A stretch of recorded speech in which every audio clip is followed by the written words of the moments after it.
20 away from 8 o'clock in the morning. You found the breakfast show on News Talk K-57. Amusing, the little piece of bumper music on the way in is a song called Pump the Magic Dragon, and there was a great deal of controversy when that song first came out because everybody thought they were talking about marijuana. And marijuana's bad, and now we're at a time and place. Marijuana, weed is actually on the cover of the National Geographic magazine, and they're talking about all of the changes and the things that they're going to be doing with hemp and medicine. And here we are. I don't know about you, but I was able to spend about an hour and a half going through the starting paperwork on the rules and regulations for the medicinal marijuana that we're going to be doing here on Guam, and it's amazing where we seem to be going. And all of the different milestones that we get to observe along the way. And today, a great milestone. We are here for the grand opening of the Guam Regional Medical City. And there's so many folks around here with so many different positions that I'm going to try to cram as much as possible into these conversations this morning, and especially with the very interesting things. We've got doctors in the room, and we've got high-level CFOs, and we've got people that's what they do, is the business angle on this. But it all comes back down to being able to provide a service, and this is a for-profit business, and being able to bill for all of those services. And at some point, somebody's got to put everything into a computer. And that's where I get to spend a little bit of time with a lady. Her name is Yolanda Mitchell. Good morning. Welcome to the broadcast. Good morning, Ray. Thank you for having me. I want you real close up on the microphone, just like at the karaoke place, okay? I got it. Because you've got a darling voice, and I want to make sure that our listeners get a chance to hear this. And now, you're the IT manager for the Guam Regional Medical City, right? That's correct, I am. How did you get that gig? This is a high-level gig. It used to be, IT was the guy that knew a thing or two about computers, but now we get into IT management, and then there's full bore. I mean, this is a high-demand job. How did you line yourself up for a career in IT management? Wow. So sometimes I wonder the same thing, actually. Yeah. Because I actually have a master's in social work, so I kind of fell into it some years ago. Yeah. I fell into it some years ago. So I've actually been working in the healthcare IT realm since 1996.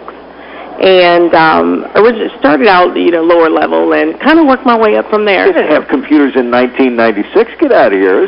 Still running around with K-Pro portables and... Actually, the hospital that I was working with at the time was on the leading edge of technology in the healthcare industry, and so I was lucky to be a part of that. So I mean, I'm trying to imagine what networking and computing and data management looked like in 1996, and it's tricky. I mean, it's evolved so much in the last 19 years, hasn't it? It has. It definitely has. At one point, everything was maintained in one location or one computer, and now it's maintained everywhere. And we also have this thing called the cloud that holds a lot of information as well. So how much cloud computing is at work here at GRMC? Wow, terabytes. I can't remember the actual number of terabytes, but a lot. A lot. Yes. Now, if you don't mind, take me through a little bit of the topography of your data system around here. I mean, because there's so many different places where you can plug in data and then have it go out so that it can be accessed and shared by everybody. So I imagine that you've got, starting with the customer's intake, right? I mean, that's the first place, and then from there, mounds of data get added to that particular client folder. That's correct. So what we have here, what we've implemented here at the Guam Regional Medical City is Allscripts, which is our healthcare or HIM electronic healthcare record. Mm-hmm. And how many companies are there like that put that kind of software together? Oh, wow. You're trying to catch me. That's I'm trying to get a sense. I mean, like if you asked me about computing companies in broadcasting, I could give you a reasonably good answer on how many companies there are that just do radio, how many that do television, how many that do billing. So you've got this all in one system, right? That's correct. There's one, but there's the one main, and then it's connected to. So we're interfaced with other systems as well. But when you talk about the electronic medical record itself, the industry is very large. So we're looking at, I know that I've worked personally for 3 of the top giants, but we are looking at probably about 20 or more. I mean, you have your primary systems, and then you also have some smaller homegrown or smaller practice-based systems in place as well. So how portable is it? I mean, if I'm being seen here at Guam Regional Medical City and the doctor says, you know what, you need to go talk to somebody over at Cedars in California, in Los Angeles, would they be able to take the database file that you have created for me and be able to look at it just like they were here on one of the terminals? Well, is it that portable? It is and it isn't. So as far as portability is concerned, on the island itself, within GRMC we have, again, we use all scripts. We also have our specialty care clinics. With our specialty care clinic or our specialty care providers, they also use all scripts as well. So it's one platform, one network, one connected community. With that being said, so what we've actually done is we've connected not only the registration piece of it, but we've also connected the standard medical record if someone was actually inpatient. And then we've also connected the ambulatory piece of it, which is our specialty care clinic. And then you have diagnostics. We also have laboratory. Those are also interfaced as well. So anytime, a patient goes up and has some sort of, an X-ray or a CT scan, rather than waiting for a paper report to come back to our providers can now actually click on a documents tab and see that report somewhat immediately. As fast as it takes to get the data generated or the image formulated and then put it into the system and then bring it back down to wherever they are. Correct. Oh, I like that. I like that technology. Now, from the perspective of a patient, so if I'm laying in the bed, will the doctor come in holding something like an iPad or a Surface or something that would interface with your system wirelessly? So yes, there's no clipboards. I haven't seen anybody here with a clipboard yet. No clipboards, absolutely not. Our providers are actually, we have bedside computers, and we also, they also have the ability to use their personal devices if they have them. So if they want to, okay, yes. I see. Now what about the lady in the bed or the guy in the bed? Do they have access to Wi-Fi while they're staying in one of the rooms? Oh, absolutely. Every patient. Did they give me a good speed? Are we getting good speed? Can I stream my HBO Go? Yes, you can stream your HBO Go, absolutely. So every person in here, even walking around, you can actually access our network wireless. I've got a high-speed connection back to the shop. I'm just using it so that Bob and I can chat about some of the things that we're going to be doing as the course of the morning progresses. How much work do you still have to do? Here it is, grand opening day. The governor's going to be here. The congressman's going to be here. Are you all set up in? They've got a secret vault here. It's the one door. When I came in on a tour a few weeks ago, it was the one door that they wouldn't let me open. Is your IT section? That is correct. That's all HIPAA stuff, right? It is, and we definitely have to keep that area of our. And keep the patient data safe. So that's our secret. What's it look like on the other side? I imagine there's, you got racks and racks and racks. You got all your blades, you got your switchers, you got your networking, and there's miles and miles of cable. I know that there are hundreds of miles of network cable in this building. There is, but on the other side of that wall, you can't actually see the cabling. To be honest with you, it was designed so that you really can't see all of the cabling. Okay, but there's the technology there. I call it the brain. The brain. and so, do you have your own self-contained power in there? All of those kinds of things. Yes, there's power in there, and we also have another area as well that we use in the building that backs us up as well. Is there? I'm thinking, for us and for everybody. I mean, there's a killer app. Is there a killer app in the medicine business, in the hospital business that you're aware of? Something that just has everybody buzz, and every time you go to a convention, every time you go to a seminar, they say, "This is it. This is going to turn the page."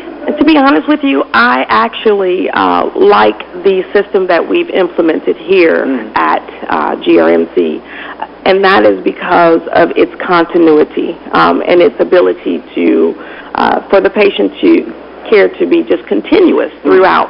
So not only, and this actually is the one system that that has been it's been on the market for quite some time, but it is the one system that connects you completely from inpatient to outpatient to pharmacy and beyond. So now, who analyzes all of that data that you put together? Well, there's a number of people, not just one person, but there's a number of people around here at GRMC who put together the data. From our business office or our finance office, they run the data analysis on our finance module. That's also a portion of Allscripts.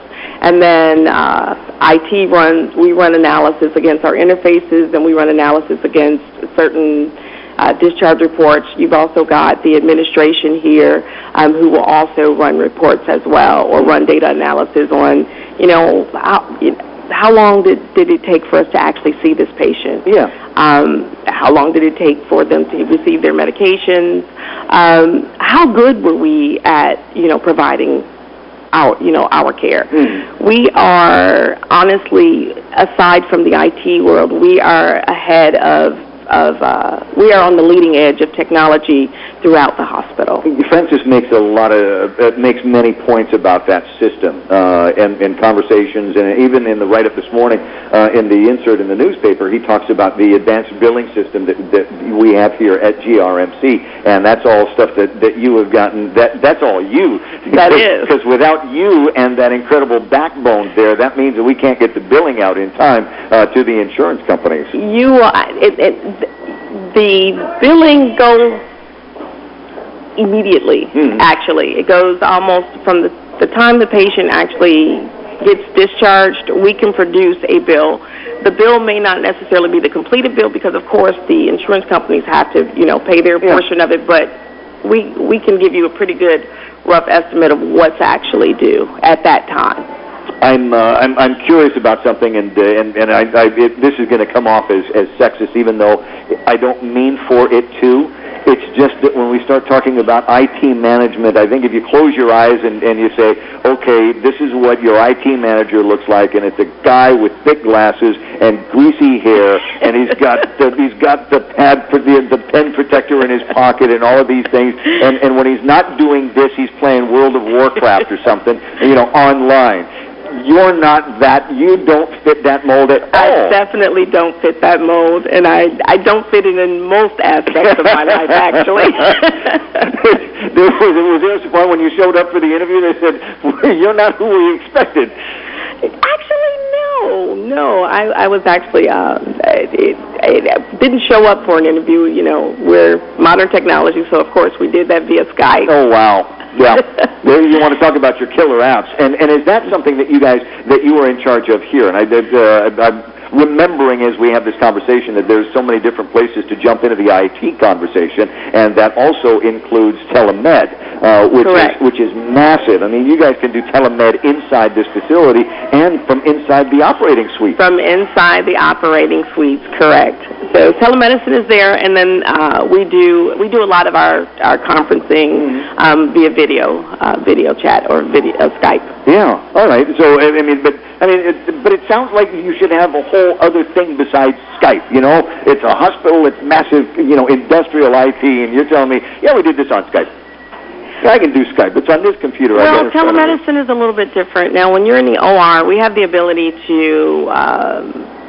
You have the ability to observe if you need to if you're a physician off island and you need to observe, of course, patient allowing and receiving sign-off from the patient, but we can actually do that. We can perform a surgery with someone else actually looking at it from across the world. Awesome.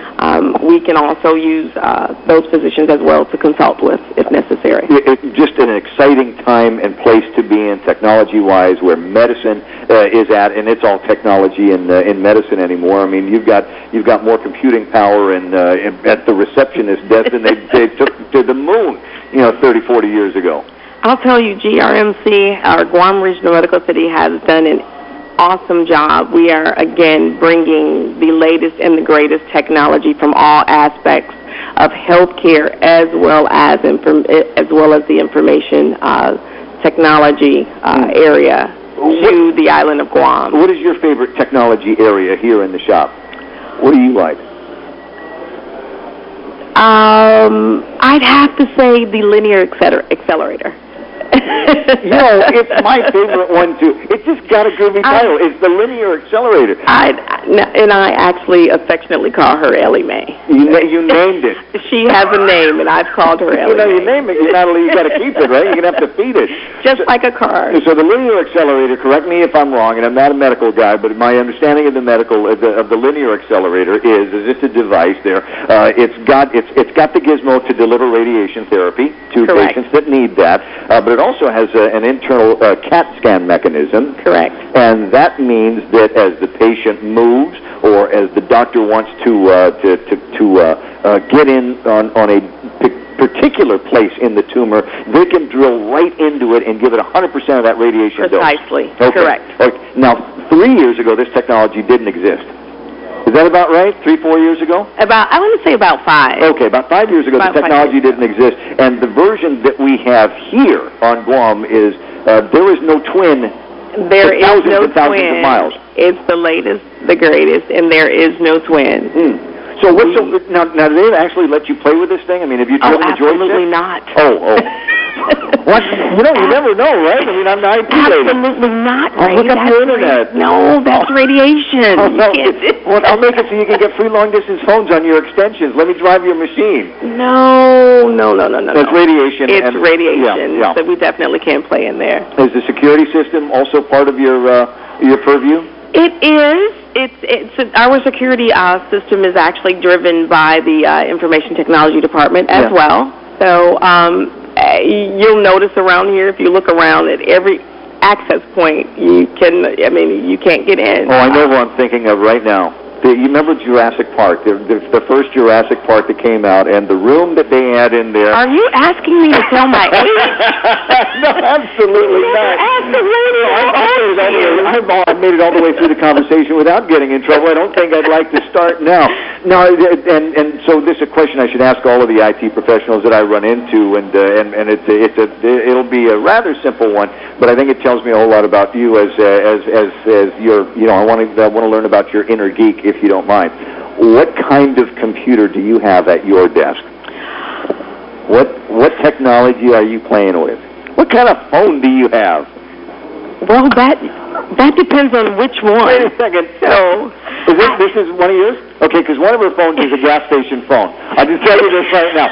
This is a gas station. You cannot embarrass me. No, That's my Guam phone. Okay. So I have an S5. Okay. And then I'm also playing with the Samsung Note Edge, which I don't think has actually made it to the island of Guam as of yet. No, it hasn't, because otherwise I would have one, and I wouldn't have bought. I've got a Surface. I've got this is not the Pro version of the Surface, but I'm working on that. It's not bad. It ain't bad. You know, and I like it because it's got a stylus on it. I'm sorry, are we still doing an interview? But I've got a stylus on it, and you can actually read your writing when you're done. Correct. And currently I'm using a ThinkPad upstairs. At my desk, and I also work with a stylus, but mine actually, when I write, it types. Oh, wow. That's if it can recognize my chicken scratch. Okay, so another reason for me to see what's behind those big, massive. They've got a door up there that is as thick as the door to the radiation unit, the linear accelerator. It's 4 feet thick because they definitely don't want any unauthorized people on the other side of that. Not just that, but there's also that need that in case a fire actually breaks out, there's a need for our equipment to be protected. Mm-hmm. The good thing about that also is that we are in cases of emergency. We run backups as well. So we actually have two servers. Everything's redundant. Everything is like redundant. NASA around here. Yes. Okay. So if we lose one, we got another one. Plus whatever it is that you've got up in the cloud.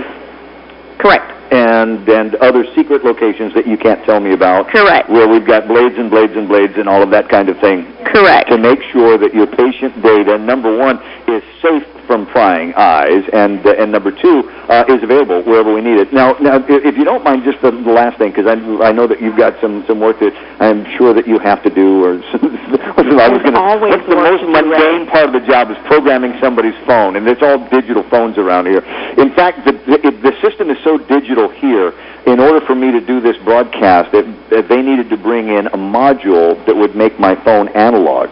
Correct. So that it would work with the systems. Absolutely incredible systems that they've got around here. No, I was going to ask you one more question about the most mundane part of your job, but I can't think of anything mundane in this business. There is nothing mundane about my job. Every day is a different day. Are you hiring? I mean, I've already got a job, but there's people listening going, hey, my kid knows about computers. Maybe this would be an opportunity for them. We do have several positions available, and they would just simply need to contact the HR department. Charlotte, we'll take care of you. Huntsman, of course, we'll be able to take care of that. And also our CIO, which is Victor Chua. Victor will also handle things. It's just a delight talking with you, Yolanda, and welcome to Guam.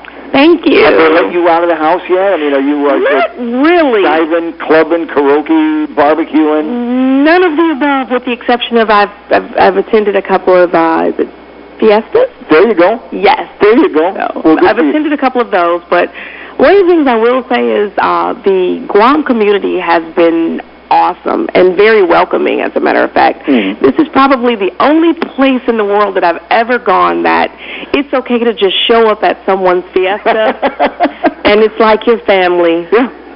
So. Well, welcome to the family, Yolanda. Thank you. And I hope you are here doing IT management at GRMC for a long, long time to come. So do I. Looking forward to, I'm sure we'll have other opportunities in the future to chat with each other and wave at me when you're watching us on the television in the morning. I most definitely will. Hopefully you'll see me. Terrific lady in a terrific place.